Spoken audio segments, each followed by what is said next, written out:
அதிசயங்கள் செய்கிறவர் நம் அருகில் இருக்கிறார். அற்புதங்கள் செய்கிறவர் என்றும் நமக்குள் வசிக்கிறார். 1 கொரிந்தியர் 8ஆம் அதிகாரம் 9வது வசனம். ஆகிலும் இதை குறித்து உங்களுக்கு உண்டாயிருக்கிற அதிகாரம் எவ்விதத்திலும் பலவீனருக்கு தடுக்கலாகாதபடிக்கு பாருங்கள்.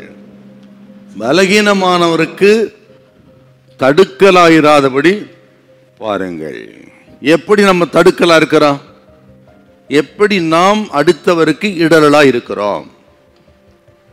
நமது லைஃப் ஸ்டைல் தாங்க காரணம். அதுக்கு ஒரு கிறிஸ்தவனின் வாழ்க்கை முறை எப்படி இருக்கிறதோ அதை பொறுத்து தான் நாம் இடரலா இருக்கிறோமா அல்லது அவருடைய பக்தி விருத்திக்கு ஆதரவா இருக்கிறோமான்னு தெரியும் நமக்கு.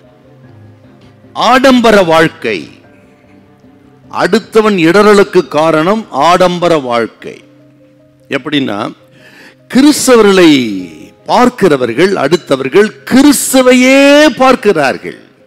இயேசு கிறிஸ்துவின் எளிமை, தாழ்மை, தியாகம், பரிசுத்தம், உண்மை, இதைத்தான் நம்மிடத்தில் அவர்கள் எதிர்பார்க்கிறாங்க.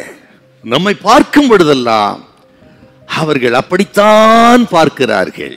ஏன்னா அப்பன் இயேசு அப்படி வாழ்ந்தாரு, அவருடைய பிள்ளைகள் நாம் எப்படி இருக்கணும்னா அப்படித்தான் எதிர்பார்க்கிறாங்க. ஆனால் மாறாக நாம் ஆடம்பர வாழ்க்கை வாழும் பொழுது அது அவர்களுக்கு இடரல். பணம் இருக்கட்டும், வசதி இருக்கட்டும், நல்லது இருக்கட்டும், ஆனால் ஆடம்பரமா வாழக்கூடாது. நம்ம கிறிஸ்துவின் எளிமை. ஆகவே தான் தேவ பிள்ளைகள் ஆடம்பரமா வாழக்கூடாதுங்க. ஆக கிறிஸ்துவை பிரதிபலிக்கணும். எளிமையா இருங்க, தூய்மையா இருங்க. உங்கள் நடை, உடை, பேச்சு எல்லாம் எளிமையா இருக்கட்டும். கிறிஸ்துவே மகிமைப்படுவாராக. ஆகவே நமது நடை, உடை, பாவனைகள், நம்ம பேச்சுங்க யாருக்கும் இடரலா இருக்கக்கூடாது. இன்னைக்கு அதுதான் நமக்கு தீர்மானம்.